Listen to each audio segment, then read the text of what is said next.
Hey everyone, gonna take you on a walk this morning to show you my daily routine with my chores. Something I do every day and always look forward to. So the first thing I do is I head up front to check on the chickens and the cattle.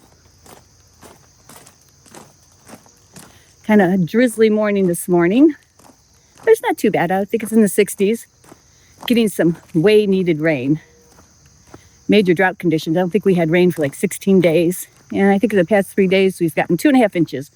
Luckily, not all at once, so we didn't flood. So, now when our homestead was originally built in the 1800s, the house was up here on the hill because we're next to the Vermilion River and it does flood. And they put all the barns out front instead of behind the house like most farms that you see. So I get to walk up front to check on everybody. And I see everything looks pretty good so far. And Kean the dog, he always comes with me. And it's like we have a really good relationship here. I don't have to say anything, and he just stays right with me. He always looks back to make sure I'm with him. And if I turn around to go someplace else, he turns around with me and goes flying past me because he's always got to be in front. So let's go check on the meat chickens. They'll be here for another, I think, 4 weeks before I take them to the butcher. And they are the Rainbow Rangers, so they're not the white Cornish type. I did pile up some of their feed in their coop, and they're standing on it. That's okay. It's nice and safe in there. Here, let me show you guys where they're at. See, they're all down in there. And they all look pretty good. And I put some dry shavings in for them 2 days ago, anticipating the rain. I didn't want them to get all wet. So let's take a peek inside and see how they're doing. You see activity on the road. We don't get too much traffic on our road. It's kind of a gravel road down the bottom of the hill. So let's go on in. You hear them all. They're all running around like silly birds. So I come in and check on their feed. I do have an automatic waterer. It would make it so much easier so I don't have to worry about watering them. You can see all the leaves up on the roof there. It's kind of cool. So let me check their feeder. It holds 50 pounds. And let's see, I put this in 2 days ago and it's still half full. That's what I've been averaging. So they're right on track for their growing. So let's go on out here. Now my ladies, I don't do anything with them until noon because I give them a chance to lay their eggs. So I come out at lunchtime, collect the eggs, give them their water, and check their feed at that time. Because if I start getting the eggs now, they won't all be laid and I'll have some leave overnight, and I like to get them in the fridge. So let's see. Oh, I see my feeder cattle are all out in their pasture. Let's see, let me hop over here. So I always like to check their waterer because you never know. Sometimes animals fall in it, birds fall in it, or they like to sometimes poop in it. So let's see. Their waterer looks okay. Everything looks okay out in the pasture. Yep. You hear the ladies behind me. They're so fun to listen to. Seems like they're gabbing away. They're gossiping. So my other cows, my big cows as I call them, and they are cows, are up in the other pasture, and they're probably in the front hill. So I'm not going to worry about them because they don't go anywhere. They've been here for years. I think the oldest one I have is 10 and the youngest is 5. So they're pretty docile and pretty tame, and they just stay in with one little electric wire. So now let's head back to the greenhouse. Here comes Kean. Silly dog. Best dog ever. So the other day, I wasn't sure how long our driveway was from the front of the house all the way back to the oil well. And so I put on my Apple Watch and walked it. And it's a half a mile. So I guess I do get a few steps in every day walking back and forth. So this is the kind of quiet part. Just kind of listen to the crickets. Not too many birds in the fall, not like in the springtime when you have all the birds going crazy. Leaves are starting to fall. Oh, just nice and peaceful.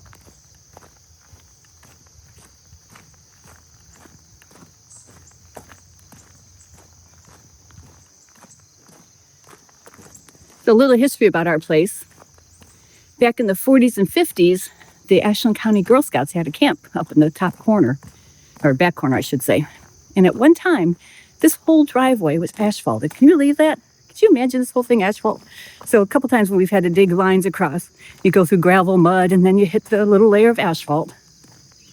That's kind of cool. It's amazing how many tons of gravel we've put on here, and it just sinks down into the ground. So you probably see some boulders behind me. We dig those out of the gullies and the creeks because they were left over from the glaciers, because the glaciers came down here. That's kind of cool to see all the different rock formations we have. A lot of big pieces of quartz, which are my favorite. Next thing I look at on my way back is the pond. I know the pond's been here since the 1800s because I've seen some old maps. We did dredge it out, I think, four or 5 years ago, and made it super deep, so we do have some perch in there. Don't go fishing too often. Every once in a while we have friends come over and we see who can catch the biggest bass. I think the biggest one was 21 inches. So the pond is really cool. It's just very peaceful. Like I keep saying peaceful, but it is. Good for the soul to walk back to the greenhouse. I make sure the aerator's running, which it is. So we have both an aerator and a fountain. So during the day, the aerator comes on, and then at 4 o'clock, the aerator goes off, and at 4:30, the fountain comes on. So when we're sitting up on the deck enjoying the evening, we can hear the fountain going, and it's really pretty, especially when the sun's setting and you can see the rainbows through it. Lots and lots of pine needles. So we do have Pine Tree Hills, we call it. This was planted in the late 50s, early 60s by the Crestview FFA and the Girl Scouts that were here. I'm not sure how many trees they planted, but it's pretty cool. It kind of thins itself out, so there's not too much maintenance for it. The only bad thing in the summertime, there's tons of poison ivy. So I keep thinking I should fence it in and get a couple goats and have them eat all the poison ivy. Wouldn't that be cool? Well, Kian's ahead of me, making sure everything's safe. A little slippery back here with the mud and the rain that we've had. Because before I had the rain, oh my gosh, it was like 2 inches of dust on here. And every time we drove the UTV back and forth, there was a huge cloud of dust.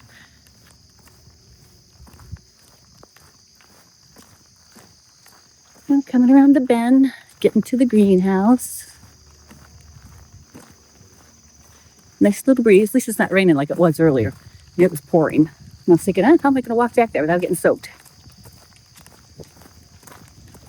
Got to watch out for walnuts. We got tons of walnut trees on the property. And when we first moved in 1999, this place hadn't been farmed or anything. You could tell where the fields were, but nobody had cut hay or anything for, I bet you, 10, 15 years. So there's all kinds of walnut seedlings. So we moved in. We didn't have a mini excavator at the time. So we rented one, and it was a Sunday, and it was raining really bad. But we knew we had to use the piece of equipment because we had to take it back on Monday. So we transplanted all these walnuts you see behind me. This is just a few of them. We have some in the other pasture or field that we call the Glen. My dad first came here and saw the property. He said, it's down in the valley. It reminds him of the Glens of Ireland, so we call it the Glen.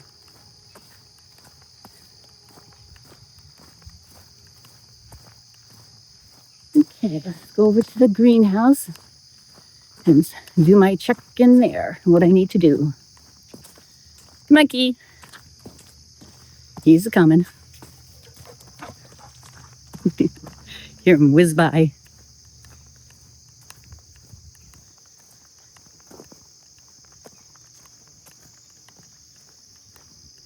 Doug has a few pieces of equipment out. He's been moving timbers around.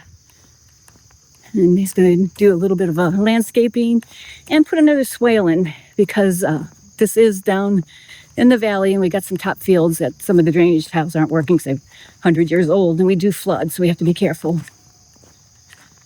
So let's walk over to the high tunnel and open that up. See how my flowers are doing. My flowers are very happy since it's been raining.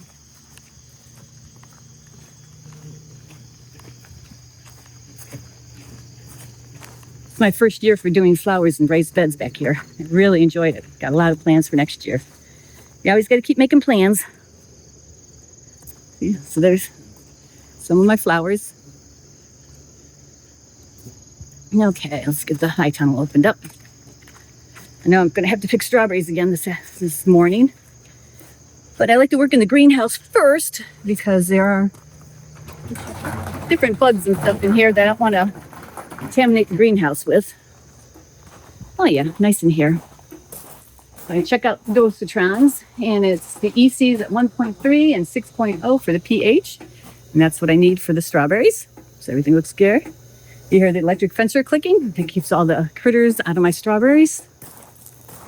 Oh yeah, lots of flowers and lots of strawberries to pick. See, there's some strawberries right there. Isn't that cool? Yum.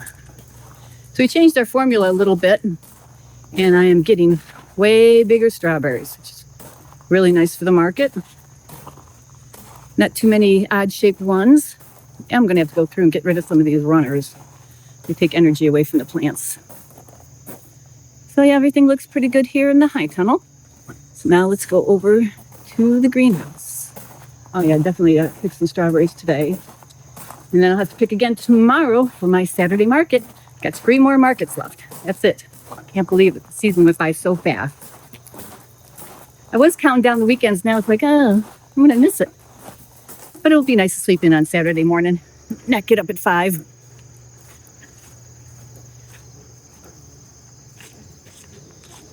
Doug's been working on his garage. He should have that done before the snow flies so we can park the van back here.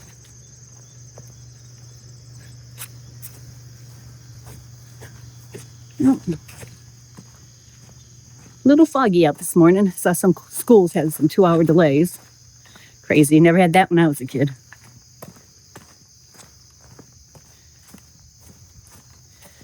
Okay, well, I'm going to go in the greenhouse. And I just wanted to show you guys that's my morning routine before I get started in here. Boy, what a change in the weather from this morning.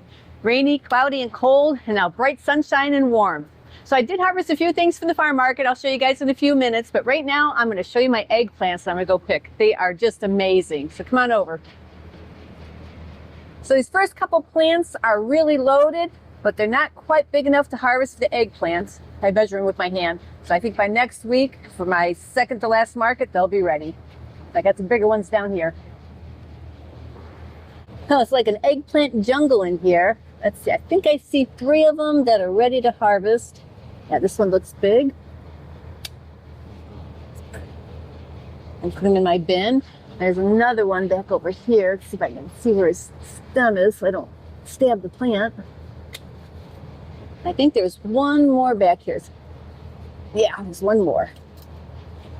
So it looks like the next market is going to be the eggplant market.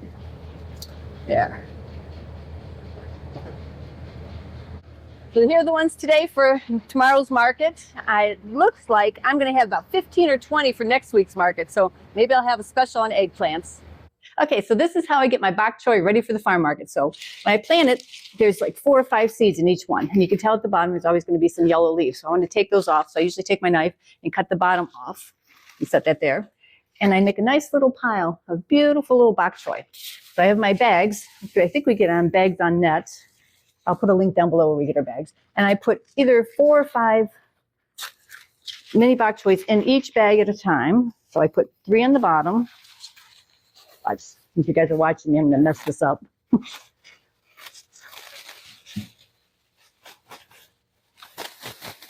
And then I put another 2 big ones on the top. So the customer gets a nice bag of bok choy, and it usually weighs about 1 pound. That's a nice little bag. So now I have it bagged up. I have to go ahead and use my bins. I've been using these bins for about 10 years now. And once the bin's filled up, I have a lid that goes on top. I'll stick it in the cooler. It chills the bok choy down and makes it stay fresh for a lot longer for the customer. And a lot of times I go into the bin like at 11 o'clock in the morning. It's like 80 degrees out. It's still chilled. So I know my customers are getting something that's really fresh and is going to last for them in their refrigerator.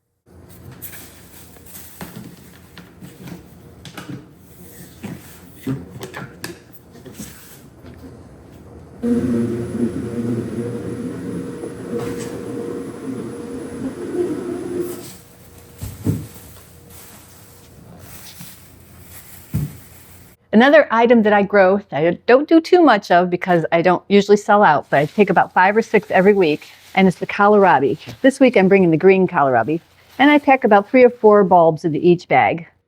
So the next item I need to bag up is my arugula, which I harvested earlier. It's pretty loud. I harvested earlier in the day before it got hot in the greenhouse, so I knew it would stay hydrated, so I threw it in the cooler. And now I'll get my bags ready and I'll weigh it out. Now you guys don't need to watch me do that. But this is a really big seller, and I sell it in 4-ounce bags. So like I said, I do 4 ounces. So I like to make sure I'm pretty close. I do not sell by the ounce, I sell by the bag because I don't have a certified scale. But I do like to make sure I'm pretty close. So I weigh each one out and 0.29, so just a little bit over, and that's the way I like to sell it. Well, that was a good day in the greenhouse. It's the end of the day, so I do need to do a couple more things outside, and it's gotten really cool compared to what it was earlier today, so I had to put my jean shirt on. So first thing I need to do is go close up the high tunnel because I don't want any critters getting in there. Even though I do have the electric fence around it, I still like to close down the door because I don't have any netting across the front of it like I do the back to keep everybody out. So let's go over and close up the high tunnel. Beautiful evening, not a cloud in the sky. What a difference from this morning. I even see a sliver of the moon. Got the van all ready to pack up tomorrow. So let's go close up the high tunnel. See here, I hear my cooler going on to keep everything nice and cold. I have harvested for the farm market. And let's go and check the strawberries just really quick since I'm back here. Did a big harvest, got another 7-8 pounds off of them today. So they look pretty good. Everybody looks happy for tonight. So let's go ahead and close it on up. Electric fence is clicking good.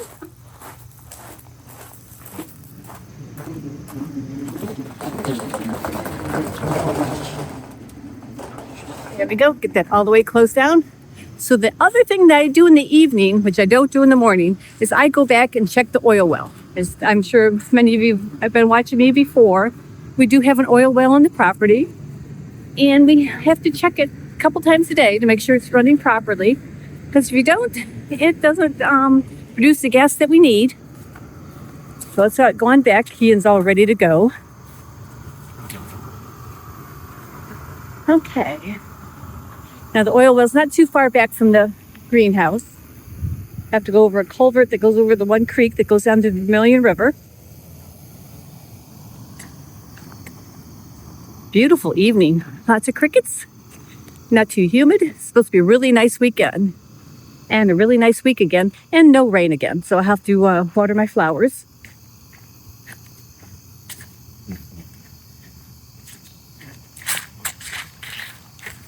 Hear the leaves crunching underneath my feet. Kind of cool. Gotta watch that out, that I don't trip over all the walnuts that are down on the ground. There goes Kian.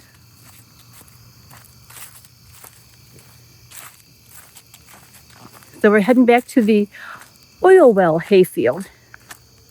We have all the places on the property named. This way, when the girls were little, they would tell us where they were going, and we knew exactly where they would be. Let's see. A few puddles here and there. Sun's just getting ready to set. It's amazing how early it sets now. Kind of liked it better when it set at 9 o'clock and that, not at 7:15. But so far the mosquitoes aren't too bad. So the well's not running, but I want to check the pressure. So I want to make sure the gas pressure isn't too high because we don't want to blow any of the lines. And it gives me a good excuse to walk back here because this is, behind me is Hickory Hill. There's all kinds of hickory trees back there. And it goes up a really tall hill. And that's a really good place to go deer hunting. Except I don't deer hunt. I couldn't do it, but we have too many deer here. So maybe I should get some people down here to deer hunt.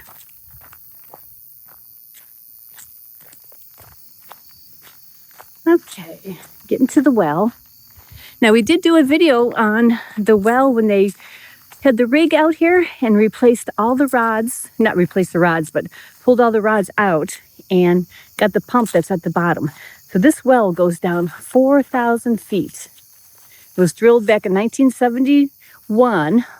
Here, let me show you the well right behind me there. Pretty cool looking. So Doug does a really good job of keeping an eye on it to make sure it runs properly, because I don't want to run out of gas for the greenhouse this winter. Okay, so now I'm going to check the pressure for the well. We want to make sure that the gas pressure isn't too high because it might blow out some of the lines. And let me check it right now. And it's at just over 100. So that means the well is working properly. And then there's the well. It's a big old workhorse.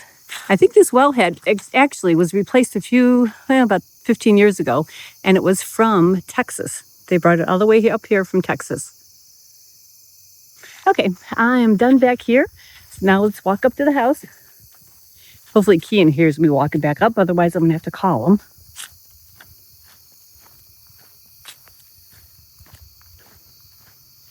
Kibi! Come on, Kickers! Kian! He must have found something to chase.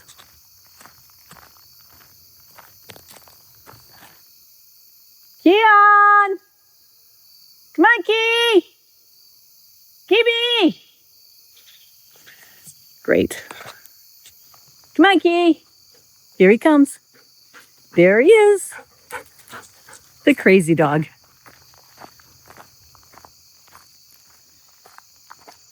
So I think we're going to be able to get a third cutting off of our hayfield. Looks like it's growing really well since we had the rain. Like I said, this is the oil well field.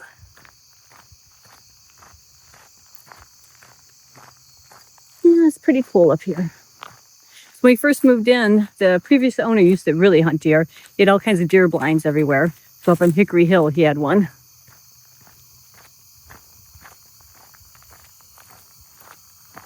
There's some really cool deer trails I like to follow in the fall just to see them.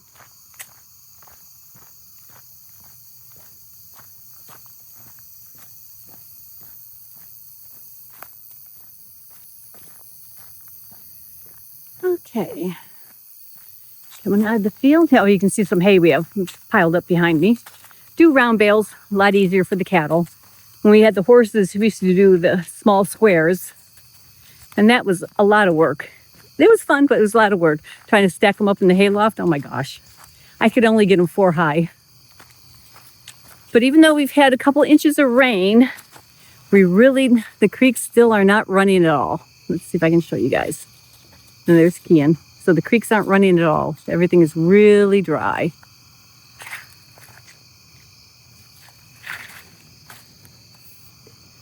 Let's see. Sorry, Doug. So this is a culvert Doug put in. He had put an extra tall one in. Keep the water when it does flood, doesn't go over to the greenhouse. So now we're coming up on the glen again. And along the glen, there are some maple trees that were probably planted 100 years ago, and they're on their last legs. And one of them, the top blew off last year. The guy right behind me. So one of these days, I want to cut a hole in them and start a fire, because it's like a natural chimney going up there. So I think that would be so much fun in the wintertime when it's snowing, to put a hole in that tree and have a nice little fire and the smoke going up, and come back here with some hot chocolate. And the other trees, they're kind of on their last legs too. But it's kind of cool to see that they're all planted here along the road. And you know, I always think, I wonder who planted these guys. A lot of history in the property. Well, looks like no deer in the glen. Usually there's a bunch of deer walking around. There's a couple mamas with twins. I always see them in the evenings. And a couple months ago, Kian came across one of the fawns, and he went to bite it. And the mom got so mad, she chased him. And Kian came running right to us, and we're like, oh my gosh. And the doe was like, oh my God, I'm going to get him. And she was stomping her feet. It's crazy how protective they are of their babies.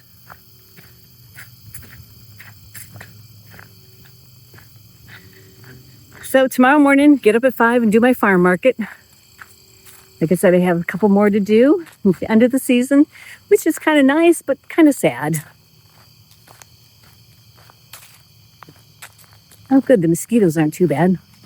Usually right through here, I get bit so bad. And the Delta wings, they haven't been too bad either. That's the deer flies. Those are nasty. When they bite you, you don't feel it, and it's instant pain.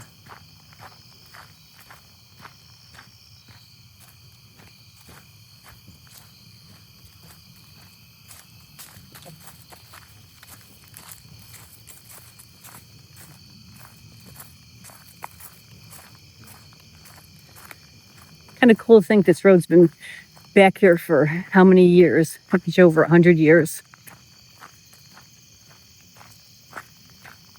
So as far back as I can do research on the property, it was the William Gregg family that owned this property. And they actually were from Ireland. So that's kind of cool.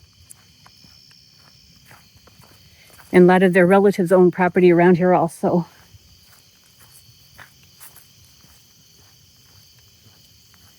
Big old pine trees. You can smell the pine needles since it's getting dry out again. And now on the pond, which I'm coming up to, the fountain's going, which is my favorite. Like I said, it only comes on in the evening so we can enjoy it. I'm sure you guys can hear it in the background. Kind of sounds like it's raining, but it's not. Yeah, it's really pretty. I'll give you guys a view of it. You flip around here. Nice and slow. See, isn't that cool? Yeah, I really enjoy that. Well, I hope you guys enjoyed this vlog. I haven't done one for a couple years, and I thought I might as well try it again. And let me know if you enjoyed it, or if it's something I shouldn't do anymore, or if I should. Leave it down in the comments. And like always, please leave any questions, comments, and suggestions down below. And don't forget to like and subscribe. And we'll see you guys next time.